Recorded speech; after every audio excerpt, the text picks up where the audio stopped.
Greetings, I welcome you to today's session, and this session is coming because we had a live on Sunday, and this was on the 8th of February 2026, and it did not go well because of network. It tripped, and I promised that I'm going to give you a record, and this is the record that I am doing.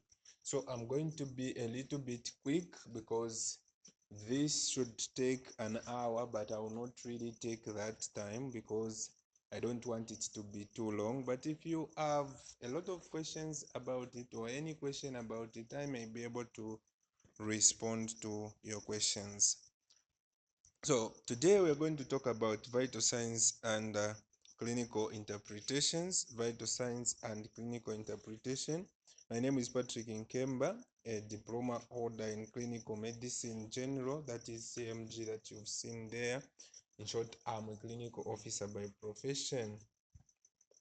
So what are the vital signs? Maybe you are asking that question. So basically, vital signs are fundamental clinical measurements, and these clinical measurements, they help, in short, they provide immediate information about the physiological status of the patient, and they help to detect illness early and monitor the treatment response. If we are treating the patient, want to see whether they are responding to treatment or not in the early period before a lot of time has passed, we should be looking at the vital signs, because as the patient healthy status is changing, immediately the patient's healthy status is changing, the vital signs are the window that gives us access to see what is happening inside the body that is all covered and we have no access. Vital signs are that window that provides that access. We are going to look at core vital signs that we look at.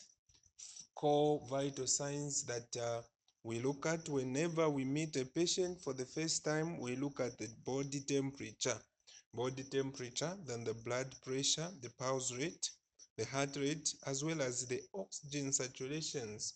Oxygen saturations are optional in that they are not among the four cardinal or the four core vital signs, the four main vital signs, but they are needed especially in case of an emergency. In case somebody has difficulties in breathing and you want to know the saturations, you will consider oxygen saturations. So they are very important as well. So let's begin with temperature. Obviously, we've heard about people defining temperature that it's the hotness or coldness of the body, or the hotness or coldness of a particular place. That definition is not wrong, it's still correct. I just want to top up on that and tell you that temperature refers to the measure of the body's ability to generate as well as dissipate heat. The body's ability to generate as well as distribute. In case you had problems with the word dissipate, you can use the word distribute heat, serving as a clinical indicator of metabolic activity and physiological health. So they are serving, the temperature here is serving as a critical indicator of metabolic activity as well as physiological health. So I want you to know that temperature is among the four cardinal vital signs, and you shouldn't forget that part. So when we are talking about temperature, there are only two things we are worried about. We are worried about hypothermia, which is the temperature that is lower than 35 degrees Celsius. We are also worried about fever. So now for the sake of this discussion, we'll focus more on fever. Fever, this is when there is elevation in the body temperature due to the rise in the hypothermic set point. This elevation, we are talking about elevation of greater than 37.5 degrees Celsius or 99.5 degrees Fahrenheit of oral temperature, or greater than 38 degrees Celsius rectal temperature. 38 degrees Celsius is as good as 103 degrees Fahrenheit. For those who are outside Africa, you are using Fahrenheit, especially from the United States and other countries. You should be able to understand that. So I want you to realize that we have what we call types of fever, and this fever can be categorized in these types. The first one is called continuous fever. Continuous fever is the fever that is persistently high. The fever that is persistently high, if it is fluctuating, it means the fluctuations are not so big that they are not coming back to normal. There are minimal fluctuations that might not touch the normal line. I'll show you that on the wave map or on the picture. Then we have what is called remittent fever. Remittent fever is the fever that fluctuates but doesn't return to normal. It fluctuates, it has bigger fluctuations, but these fluctuations either do not return to normal. Then we have intermittent fever. This is intermittent fever is a type of fever that we usually see in malaria. It's a fever that rises and falls to normal within 24 hours. So you find that within 24 hours it has durations when it has fallen to normal and it has stayed there for some minutes, then it rises again. So then I want you to also realize that we have relapsing fever. Relapsing fever is a febrile episode that is separated by an afebrile period, So you find that you have a long period of afebrile experience where you have no fever, then the fever kicks in. Sometimes you can't even connect the two periods. Sometimes you might even forget you had felt like this the day before, or maybe after some hours ago. Sometimes it might even be 8 hours ago, or sometimes a day ago, but you've experienced another episode of fever. That is called relapsing fever, which can come as a result of different reasons, of course. So these are the waves that I told you about. I said intermittent fever, that is how the wave is looking. The red line is being closed here. It means it is returning to normal. So it's returning to normal because it's crossing the red line. When we come to remittent fever, you find that there are fluctuations, but it's not touching the normal line. We come to continuous fever. It means there are minimal fluctuations, but they are not relevant enough to come down closer to the normal.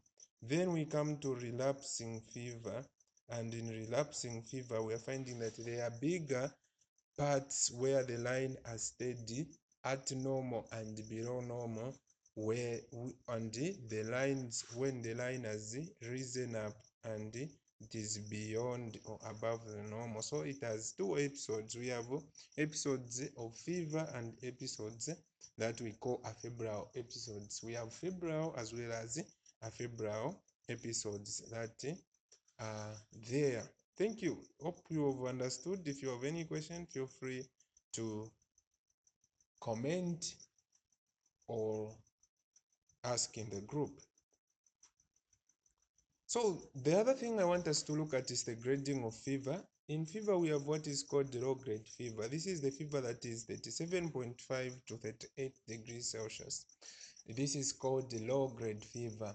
In most cases where we find patients presenting with low grade fever are things to do with immunocompromised patients. They might present with a low-grade fever, those people with HIV and AIDS, or such that we might not even know they are suffering from something, just see weight loss and low-grade fever. People like those who have malignant illnesses, those who are going through cancer that is at the stage of development, because it does not so much affect the immune system to cause that big fever. So you find that he will present with a low-grade fever.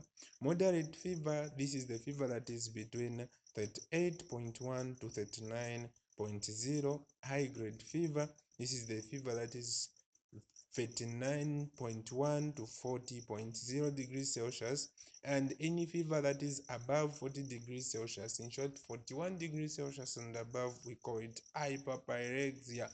Hyperpyrexia. This is what I was just talking about. I wanted you to see these colors so that you can associate.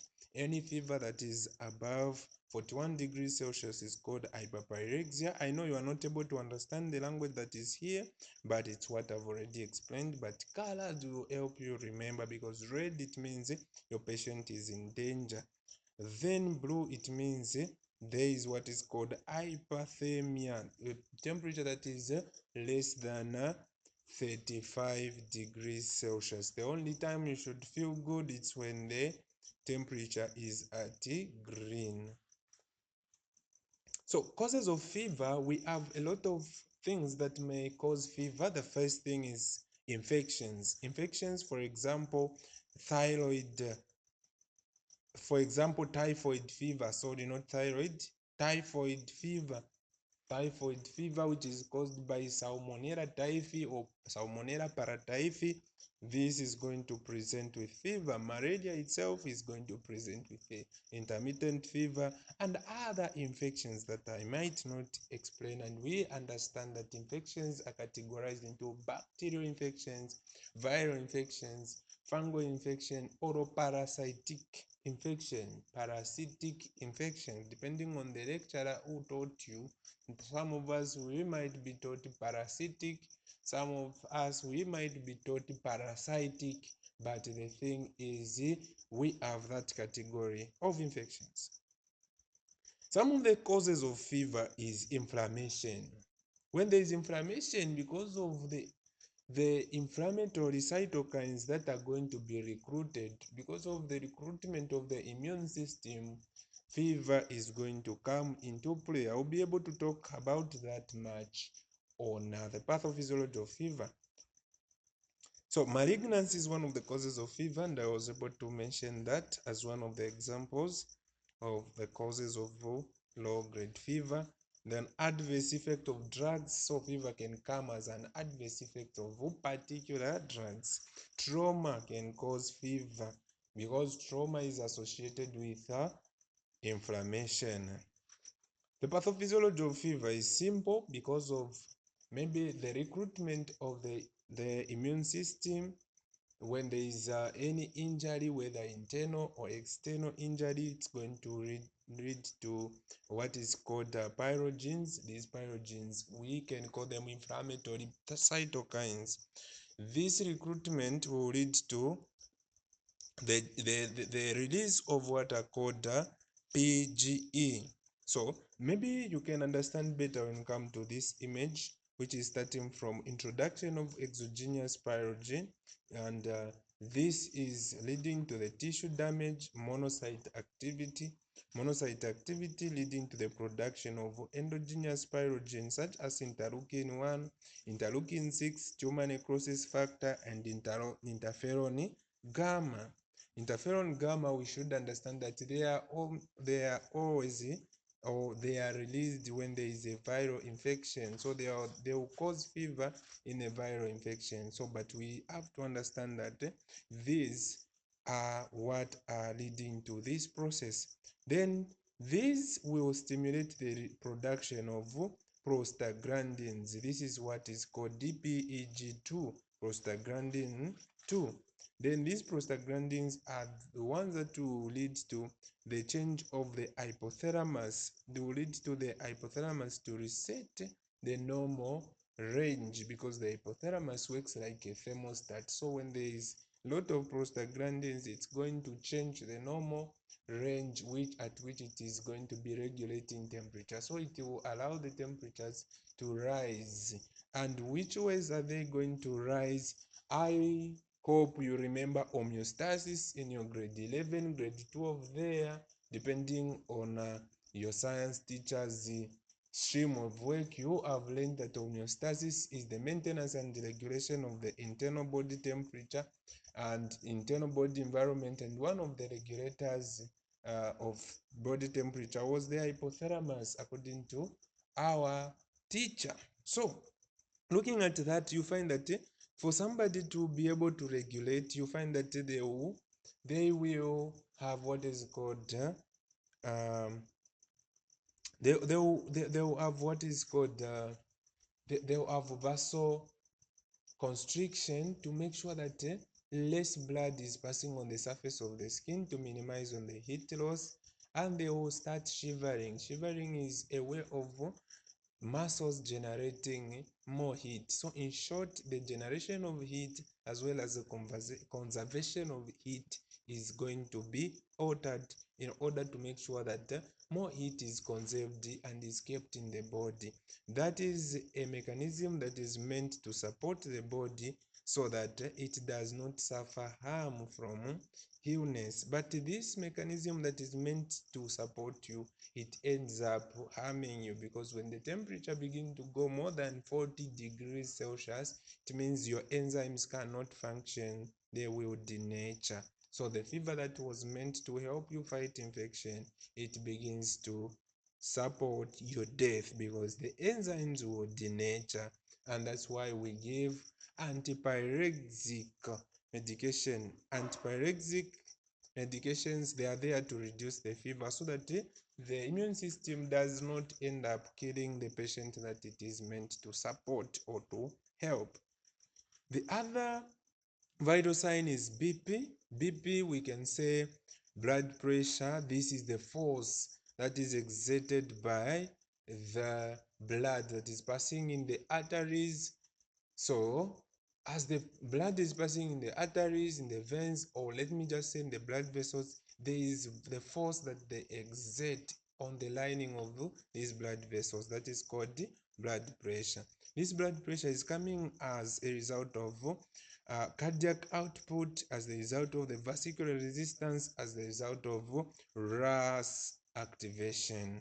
So that is how the BP is made. So the BP is regulated at the cardiac level, at the blood vessel level, as well as at the kidney level, because the RAS system is being activated by the release of the renin from the kidneys. So what will cause this is the increased cardiac output, number one, increase the vascular resistance, two, and the three, RAS system activation. So we go to this. With the other cause that I did not mention on that slide is sympathetic nervous system activation. So that's why we have the brain. The brain is able to cause blood pressure because of sympathetic nervous system activation. That will lead to the increase in heart rate. The increase in heart rate will lead to increase in cardiac output. Increase in cardiac output will lead to increase in the blood pressure, obviously. So those should be understood in that way. All right, this is the staging of blood pressure. This is WHO staging. I just want to comment on the stages that are not mentioned on the slide. You can pause and read more, but the stage that is not there is hypertensive emergency. Hypertensive emergency is the hypertension of is the systolic hypertension of 180 or greater than 180 over greater than 110 without a signs of end organ damage. Hypertensive emergency is the systolic hypertension of 110 over 100 and let me say 180 over 110, 180 over 110 with no signs of end organ damage. Then hypertensive urgence is the hypertension of greater than 180 over the diastolic of greater than 110. This is going to present with the signs of end organ damage. Signs of end organ damage, we're talking about something like hypertensive retinopathy. We're talking about somebody presenting with acute kidney injury, somebody presenting with heart failure, with hypertension. We know that there are signs of end organ damage. Somebody presenting with a CVA, in short, cerebrovascular accident or stroke, that tells you they have signs of end organ damage, and that is called hypertensive urgency. This is what I was talking about. Urgency is the only one that is not mentioned. You can pause and go through. So the other part is the pulse rate. The pulse rate is the palpable arterial expansion from the ventricular contraction. Palpable arterial expansion from the ventricular contraction. What we are talking about here is that you can palpate that the arteries are expanding, and this expansion is coming as a result of echoing in the ventricular contraction. The ventricles of the heart are contracting, pushing the blood into the arteries, and these arteries are going to respond by expanding according to the amount of blood that is passing there. So the normal adult pulse rate echoes the normal adult heart rate, and that is 60 to 100 beats per minute. Beats per minute because it's coming from the heartbeat itself. So how do we assess the pulse? The pulse is assessed at the same time with the blood pressure using the same sphygmomanometer or the same measurement instrument for BP. When you measure BP, the small number that remains down, that number is called the pulse. Okay, so when you are assessing the pulse, we should pay attention to the rate, the rhythm, as well as the volume. The rate, how fast is it? Rhythm, is it regular or irregular? Then volume, is it full or not? So what we are talking about is that when it is fast, we are talking about tachycardia. When it is more than 100 beats per minute, we are talking about tachycardia. What can cause this tachycardia could be fever, pain, or shock. Bradycardia is when the pulse rate is less than 60 beats per minute, and one of the causes could be heart block. Then irregular, we are trying to talk about arrhythmias, cardiac arrhythmias. So these are the points which we can use if you want to get or to assess a pulse. We have the carotid brachial pulse, we have the radial pulse, we also have the popliteal pulse, we have the dorsalis pedis or posterior tibial pulse, or the femoral pulse, or the apical pulse, is obviously and mostly auscultated using the stethoscope because you are obviously listening to the heart making the heartbeat. So when we come to heartbeat, we are almost talking about the same apical pulse. We come to this as a last resort if we are not able to get the pulse from other peripheral body parts. So we come closer to the heart so that we check. This is usually in the emergency, not always that we have to listen to the heart for us to know the heartbeat, because the pulse is able to give us that echo. So all that I've talked about on the pulse applies on the heartbeat, especially the rhythm and as well as the rate, except the volume, because we can't assess the volume using the stethoscope when we begin to auscultate the heart. So this is important when the peripheral pulse is weak. That's when we come to the apical pulse. Otherwise, this is not just a number. These are not just numbers. These talk about life.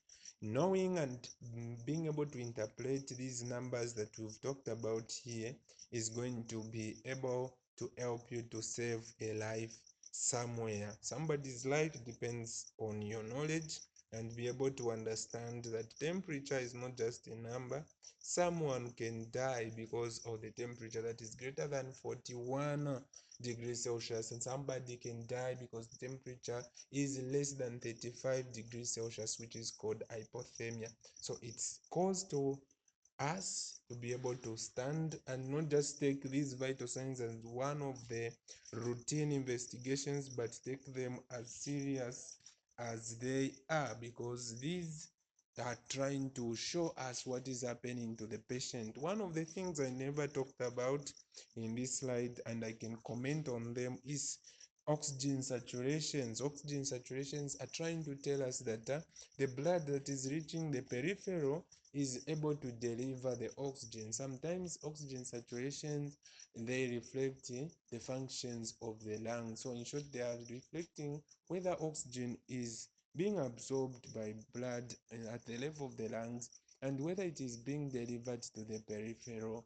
And if you see somebody with the oxygen saturation that is less than 90%, you should get worried because this patient needs oxygen therapy, and you do well to suggest that even in a place when you have no power to give that to the patient, in a place where you don't understand what flow you are going to use, be able to suggest that and you be helped. Thank you so much for attending. Thank you so much for being with us. And my encouragement is that keep revising and keep practicing, because practice makes perfect. And we are still together coming next week.